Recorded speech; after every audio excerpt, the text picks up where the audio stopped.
Well, you know this. It happens several times a year, a deadly shooting by Austin police. Those shootings often lead to very vocal public response, from lawsuits to questions about excessive force. But there's often an untold story from the officer who pulled the trigger. KVUE Defender and Austin American-Statesman reporter Tony Plahetsky sat down with an APD officer for his personal story about using deadly force. Tyler and Terry, Austin police officer Will Ray has been on the force for 7 years, and during that time he's made countless traffic stops, busted drug dealers, and hauled prostitutes to jail. Twice in his career, though, he's had a gun pointed at him, and twice in his career he has shot and killed. November 2nd, 2010, Austin police officers have responded to a burst of pre-dawn violence at a home in North Austin. You just watch the car for me. This man, 26-year-old Howard Han Hune, had killed his roommate and shot a neighbor. Police department, Austin police. Oh. Officers seen in this police video respond to that house before Hune fled. Minutes later, Hune encounters Officer Will Ray outside a Jaguar dealership, and Ray's shots and commands to the shooter are heard in this audio recording.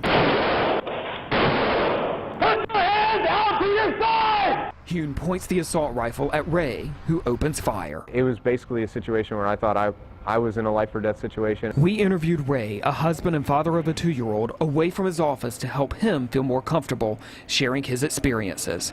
4 years later, he is confident Hune posed a dangerous threat that day. Still, he must live with that split-second decision. When I saw that rifle, it clicked that this is, it's either him or me, or it's, him or innocent civilians, because there was an apartment complex that he was running to. In Austin, police shootings frequently lead to controversy. We've seen crowds shouting at police, like after the May 2009 shooting of Nathaniel Sanders. There have also been lawsuits, most recently this one after the July 2013 shooting of Larry Eugene Jackson. And there have been calls for reviews by the U.S. Department of Justice, which investigated APD and found no patterns of violence toward minorities. Police officers seldom get to have their stories told, though. Many of them don't want to go public, or sometimes they can't because of ongoing investigations. That means the public rarely gets to hear what a police officer goes through after a shooting. They will always remember that day, that moment, for the rest of their life. Dr. Carol Logan is the APD psychologist who counsels officers involved in police shootings. She says some officers may approach the shooting more matter-of-factly.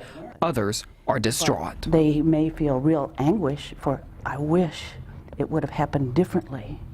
And reviewing, is there anything I could have done differently? I had my second shooting in November. What has happened to Officer Ray is especially unique. He's the only APD officer who has been involved in 2 deadly shootings, both of which investigators and his supervisors deemed justifiable. The other shooting happened about 2 years earlier, on November 6, 2008, soon after Ray graduated from the police academy.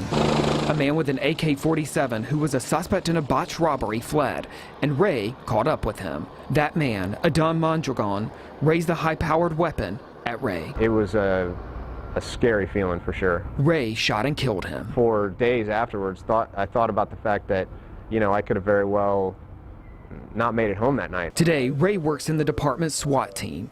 He talks about those 2 shootings to new police cadets and even community groups, hoping to provide a better glimpse into the sometimes dangerous and deadly duty of a cop.